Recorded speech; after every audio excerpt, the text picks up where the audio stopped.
Good morning, afternoon, or evening. Welcome to the 2 weeks notice. This is going to be a bi-weekly series in which I'm covering the most recent, interesting or important gaming news. So this fortnight, we are going to be looking at the new releases, Steam Deck pricing, a Forza Bot gone homing missile, and Subnautica 2 developer drama. Starting off, I did want to take a look at Paralives, the Sims competitor from a indie developer. Paralives Studio, yeah. So, from what I've heard for this, and taking a look at this IGN article, the art style is beautiful, people love it. The character creation is also highly loved right now. But the actual Sims style gameplay is really lackluster at the moment, from what I'm hearing. But if you love building and if you love creating your character right now, I think it's not a bad start for the game at all. All these people pretty much say the same thing. It's amazing, except the live mode. And very glitchy. I did want to point that out too. There is a wonderful set of screenshots here of this and this. It looks like it has potential as long as the devs kind of lean into what the current issues are. Next up, Yoshi and the Mysterious Book, released on May 21st. From what I've heard, this game is almost exactly what I expected in terms of reviews. IGN gave it a 6, and most of the Metacritic and fan reviews I'm seeing kind of say the same thing, where it is gorgeous in terms of the actual visuals and the art and the music, just everything about it artistically is fantastic, which kind of what you expect from a Yoshi game at this point. And then at the same time, it's very easy, but surprising to me, I was expecting much lower reviews. However, people are saying the puzzle direction that this thing took, it ended up making the game a lot more interesting for a lot of players. And I've heard some of the levels are fantastic. I still don't think it's going to be for me, but maybe I'll come to it eventually if it ever goes on sale. But knowing Nintendo, we'll see. Anyway, I think it's worth checking out, at least looking into if you might enjoy a puzzle platformer with a beautiful art style.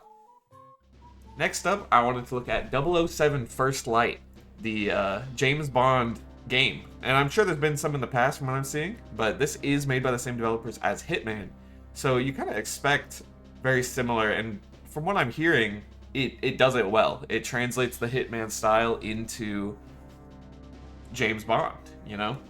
It seems like a great action game, a lot of good sequences and scenes that just make you feel fucking sick, right?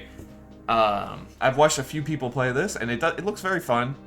From what I've heard, it's extremely easy though, and doesn't really reinvent anything, but it does everything it tries to well. So if you are a James Bond fan, if you're a fan, or want a Hitman style game that's just a really nice, serviceable action stealth fighter, whatever you want, I mean, it's definitely worth checking out. And finally, I wanted to take a quick look at Mina the Hollower, which is a top-down sort of original Zelda style, like Link to the Past looking Game Boy Color-esque graphics game. It's got pretty decent reviews. I've been hearing a lot about it. Some people are saying like this is one of the best games of the year. Overall, the graphics are beautiful. I've heard the music is great for a game like this. It's by the same devs as Shovel Knight, so you can kind of expect all that. But some people are saying the difficulty is high, and not in terms of like Dark Souls, like this sucks, I can't beat this guy after 50 tries, but like frustrating. Like some of the weapons or something are just terrible, and some of the expectations for how quickly you are able to adapt to the game are very unrealistic and just frustrating overall. Either way, for an indie game that costs $20, I think it's definitely worth looking into if you're into this style of retro top-down Zelda, and it's got Dark Souls style. I don't know if it actually does, but that's what I've heard.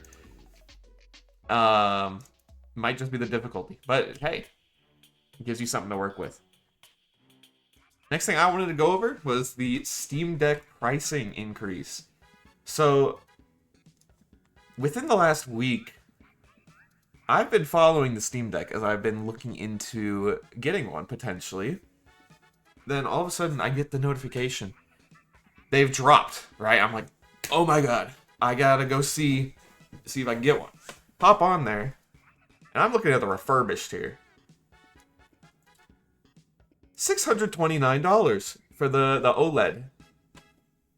A month ago, even a week ago, this was $439. So this is a near $200 increase for a refurbished OLED. I believe the LCD ones have stayed similar, at least, if not the same. But looking at the OLED here, a new one is $789 now, which is crazy for like multiple year old hardware.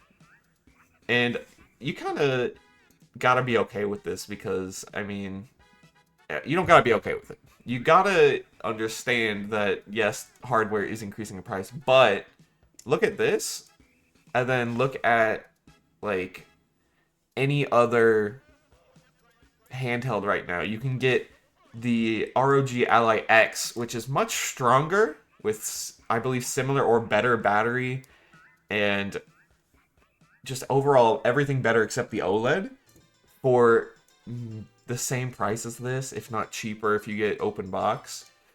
And it's just, why would you not do that over the Steam Deck at this point? Overall, I think some people are still gonna buy it because it's Steam. It's a Steam Deck. It's cool. I mean, for me, this is too much. I think I might look into other options or even just walk away from the handheld scene. But not a great thing for Valve.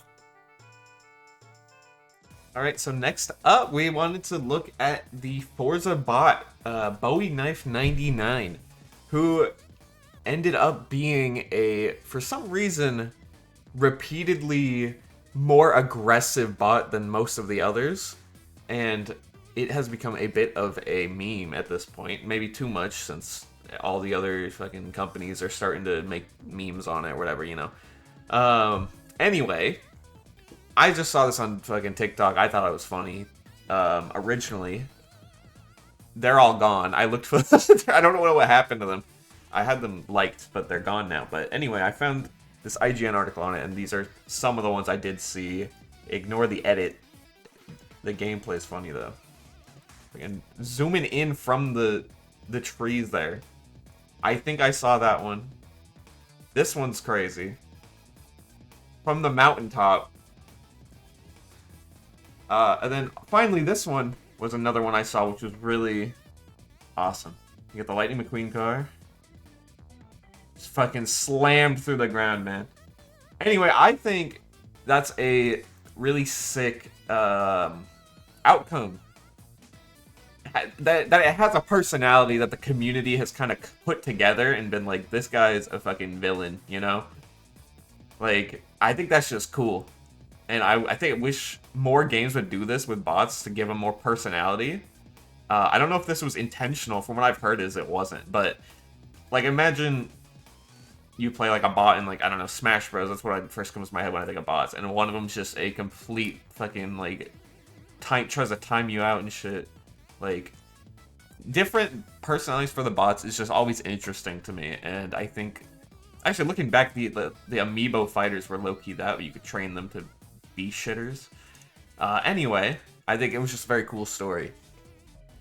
Finally, we have the Subnautica 2 drama. Krafton, the current devs, have to pay $250 million to, I believe, the previous head developers. Yeah, development was turbulent. Krafton fired the CEO, Ted Gill, and other senior team members last summer. Due to this, whatever contract it was that they had or something were eligible for $250 million in a bonus. And Subnautica 2 has sold very well. I believe they sold 100 million in just a week, the fastest selling Steam game of the year. But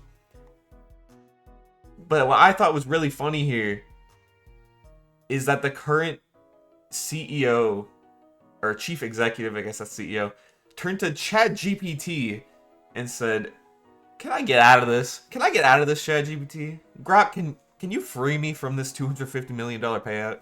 And I just think that is crazy.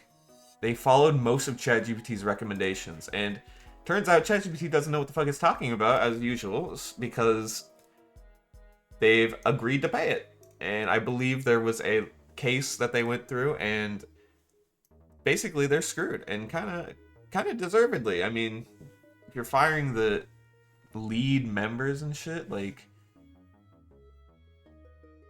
well, you know, that's on them. And then turning to ChatGPT instead of, like, I'm sure they had lawyers too, but, like, come on, man. You know, you guys know what I'm saying. Anyway, interesting, and that's gonna be about it for this 2 weeks, for this fortnight. But I will see you guys again in 2 more weeks on the next Sunday. That's all. See ya. Bye bye.